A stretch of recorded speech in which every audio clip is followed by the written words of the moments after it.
Добро утро, се вклучуваме денеска во утрински брифинг близу реката Вардар. Денеска, како што кажа и колегата Чаловски од студио, со нас на линк е Дарко Блинков, раководител на оделението за аналитика, поддршка и меѓународна соработка во Министерството, во Државниот инспекторат за животна средина. Добро утро и добро дојдовте во утрински брифинг. Добро утро за слободна ТВ и вашите гледачи. Денеска сме овде на оваа локација со една причина што ќе зборуваме за загадувањето во реката Вардар, односно за инцидентот кој што се случи пред една недела. Поточно токму на денот на изборите се појавија фотографии кои што покажуваат на загадување на водата. Дали досега веќе имате сознанија и информации за што станува збори и дали се готови всушност сите резултати од анализата? Благодарам најнапред за поканата и можноста пред вашите гледачи да изнесеме куси информации во врска со работењето на Државниот инспекторат за животна средина. Токму така, како што го кажавте, на 15 јули, на денот на изборите, се појавија неколку фотографии од Сдруженијето Рибар 2011 и подобиена дојава до колегите државни инспектори од Оделението за инспекцијски надзор во животната средина и природата Скопски регион. Двајца државни инспектори за животна средина веднаш се упатија на лице место кај колекторскиот систем, односно системот за отпадни води од комплексот Железара. Тоа е некаде под бетонската база на бетон или Мак Аутостар кај мостот Близнак, поточно да кажам, кај во општина Аеродром.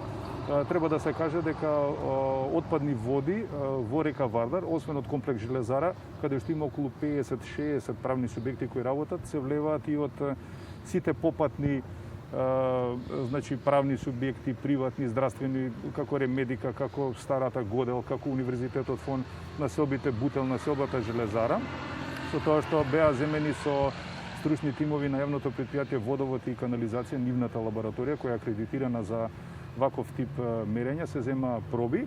Меѓутоа, за жал, до вчера, значи до попладнето, се уште не беа готови, бидејќи за тие одредени параметри како што се БПК, ХПК и така натаму, потребно е околу 5 до 7 дена да поминат за да ги имаме пробите. Така да се надам дека од вторник, среда, значи од утре задутре, веќе ќе можеме да имаме и врз основа на тие податоци, врз основа на некои одредени зголемени концентрации на одредени параметри, ќе можеме од прилика да знаеме за што точно станува збор.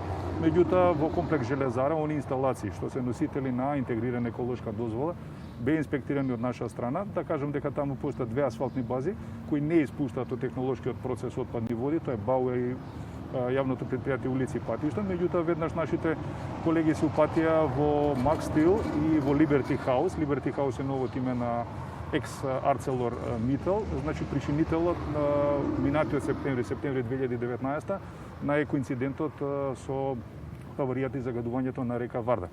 Од колекторскиот систем во пречистителната станица, значи колегите нити визуелно, нити се земени проби не е утврдено обојување на водата, значи од нивниот технолошки процес и мора да се каже дека од 10 јули, значи 5 дена пред настанувањето на овој екоинцидент, практично погонот лужилница воопшто не е во работен процес. Меѓутоа, и покрај тоа што резултатите официјално се уште не се готови, може ли да споделиме со јавноста дали се забележува помор на риби во Вардар по овој инцидент и дали имате првични информации дали станува збор за некоја токсична материја?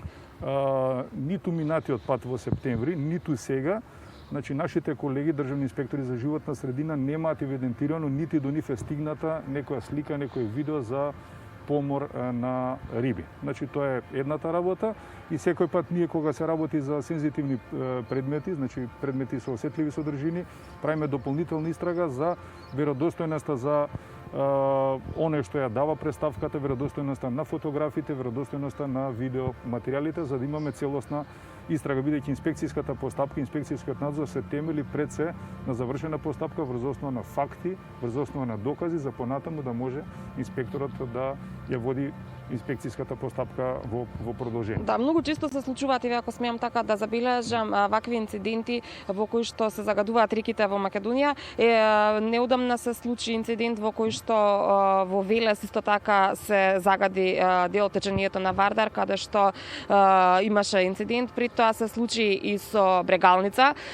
Што е причинителот и зошто се случуваат вакви појави? Дали тоа значи дека индустриските капацитети, правните субјекти не ги почитуваат сите одредби кои што вие како државен инспекторат сте ги наложиле, или пак нешто друго е во прашање? Одредбите практично ги наложува Министерството за животна средина и просторно планирање, односно општините, врз основа на тоа дали правниот субјект е носител на А еколошка, Б еколошка дозвола или елаборат за животна средина. Значи стручните служби ги одредуваат условите под кои ќе работат, додека улогата на инспекторите на централно и на локално ниво е практично овие одредби да се спроведуваат во пракса.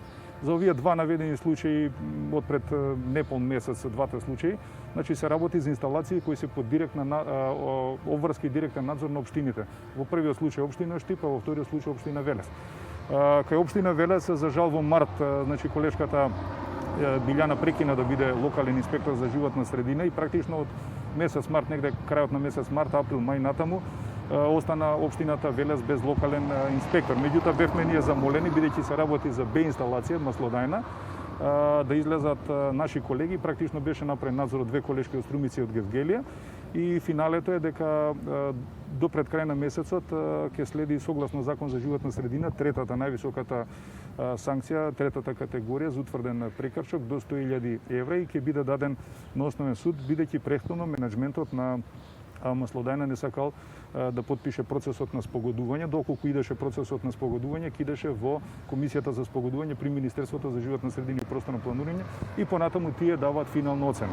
За Штип во бивша Македонка, во трговската индустријска развојна зона, беше техникал текстайл, беше транспортерот што носеше таа химикалија за потребите на индустријскиот процес, беше пукнат од црево и практично тие се со елаборат за животна средина под општина Штип и во општина Штип имаме млад инспектор за животна средина што нема доволно искуство, бевме замолени значи да се направи надзор од наша страна, изречена по закон за води во делокруг на државен инспектор за животна средина казна од 3.000 евра и се уште од таму од СВР Кримтехника Штип ги чекаме податоците и врз основа на тие податоци доколку има дополнителни параметри ќе се изречи дополнителна санкција према. Времето ни е навистина многу кратко и само многу кратко пред самиот крај прашање кој што ќе ги интересира сите наши гледачи. Дали ги имаат сите оние потребни базени, овие инсталации кои што би го спречиле излевањето на водите во реките доколку се случи ваква хаварија? Секоја инсталација согласно дозволата практично поседува такви танквани околу танкваните базени. Еве ќе спомнам само Liberty House. Минатата година пукна значи една од главните танквани, меѓутоа за жал проектираниот капацитет на тој базен не беше за толкава количина на вода. Тоа што можеше да се собере и практично останатото.